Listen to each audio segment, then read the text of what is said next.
I'm really excited to get to share just a little bit about Graham and Cara. And since I have this opportunity and a captivated audience, I decided I would tell all of Cara's nasty secrets. No, I'm just kidding. I'm just kidding.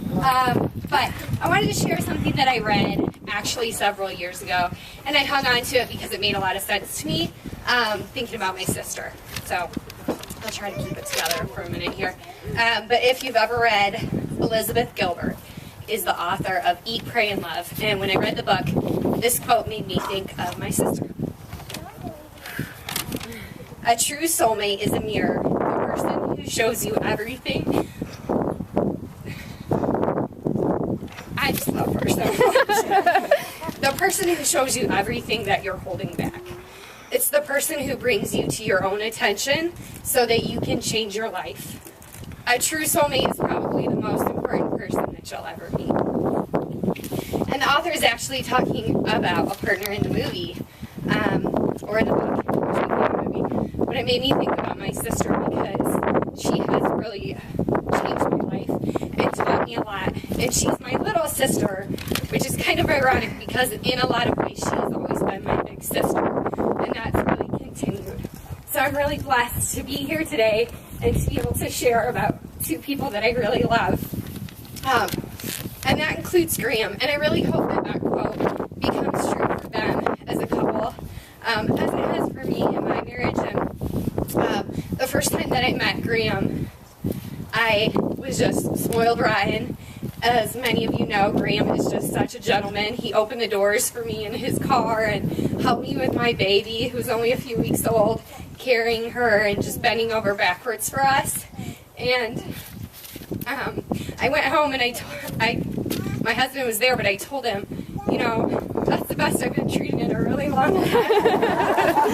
And we laughed about it, but it's true, and I really hope that that stays true in your marriage, that Graham just continues to spoil you rotten like I know he is, and that you guys just continue to love each other for a long time. And I'm very blessed to be a part of that, and I hope I'm there to celebrate 20 and 50 and the rest of your lives together. So let's raise a glass to celebrate Cara and Graham Fry.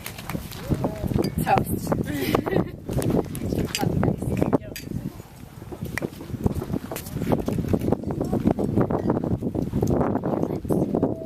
And now welcome our best man to the microphone, BJ Fry.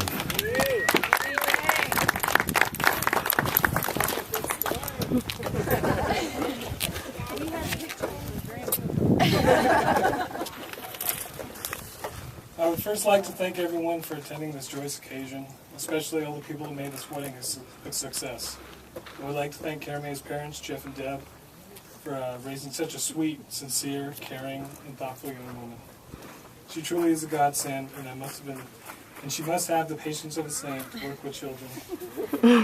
And that patience is going to be tested one day when Graham decides in the living room is a great place to rebuild the engine in his car. I would also like to thank Mom and Dad for raising two fine men and instilling on us great values and ethics. Graham has always been the kind of friend you can count on no matter what. He will always be there for you in a pinch. He's especially handy when it comes to working on cars. I can't count the number of times I've seen him working on someone's car on a weekend or after he's finished a long day at work himself. He's got a knack for fixing cars and fixing everything. Which reminds me, I need help fixing the oil in my car. By help, I mean he fixes it and I just hold the flashlight for him. Graham and I grew up Army brats, and we were often in environments full of wonder and excitement. Some of our younger years were spent on the island of Okinawa, where we'd spend most of our free time at the beach. Occasionally, there would be a typhoon, and Dad would take us up on the roof and show us a windy view of the island, or for a drive through the sugar cane to watch the waves crashing on the pier. Excitement and a little danger has always been a part of the Fry boys' life from the beginning. When we lived in Washington, every 4th of July, all the neighborhood kids would come over to see what we were going to blow up that year. Dad would take us to a place that we could buy pretty fireworks that Mom would enjoy, but also buys a quarter stick of dynamite if you have cash. Needless to say, there were craters in our yard every year. Graham has always been into anything extreme. We used to ride BMX bikes. Our parents would let us build huge jumps in our backyard. We'd always see who could build the biggest jump and jump the highest and do the most dangerous stunt. Graham usually won. We also got into paintball. We'd have all-out wars in our backyard. In the summertime, we'd just go out to this railroad bridge. We'd walk out to the middle of it and jump into the river. One time, Graham found the tallest tree that hung over the river and proceeded to climb it branch by branch. As he reached the point where the limbs could barely support his weight, he took a step out onto the branch that put him 50 feet above the water. He then looked down and hesitated. No one thought he was going to jump. I knew he was just looking a spot to aim that was in between two big boulders. Eventually, he picked a spot and dove in. I never saw anyone jump from that high, before or after that time. As Graham got older, the need for bigger thrills was inevitable. One of his first vehicles was a Dodge Dakota RT. Everyone thought our mom was the coolest mom for buying him that truck. He was never too shy to show you just how fast it got up to 100 miles an hour. Not too long after that, he got his first street bike. He was very good at riding wheelies at high rates of speed. But don't tell Mom that. Oops. Some may say that now Graham is married, his adventurous days are over. I beg to differ. Today is the first day of the greatest adventure of his life. Please join me and raise a glass to the happy couple. Here's to a lifetime of happiness, love for Graham, and an adventure for Graham and Cara May. Cheers.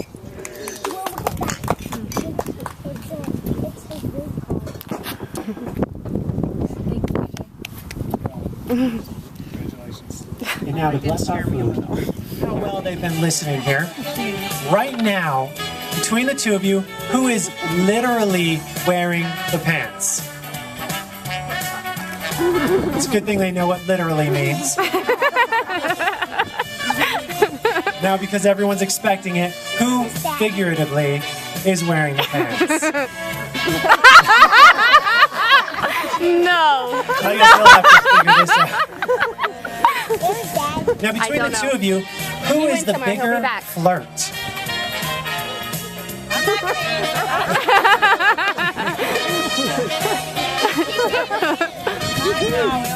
Now, when you were dating, who made the first move? Oh.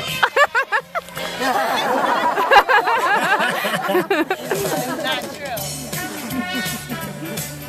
All right, this one might be easier. Who was the first one to say, "I love you"? Well, they remember that quite well. Now, here's a hard one. Between the two of you, who has the wackier family? Oh. The diplomatic answer. He followed suit just with you. She's like, what'd you say? And now that you're married, who will control the checkbook? Oh, yeah. He wishes. That was wishful I think they're thinking going to on have a his conversation later. Now, who's going to do most of the cooking? Yeah. All right, now to be fair, let's see who is going to take out the trash. I think I'm getting a trend here. Who's going to wash the dishes?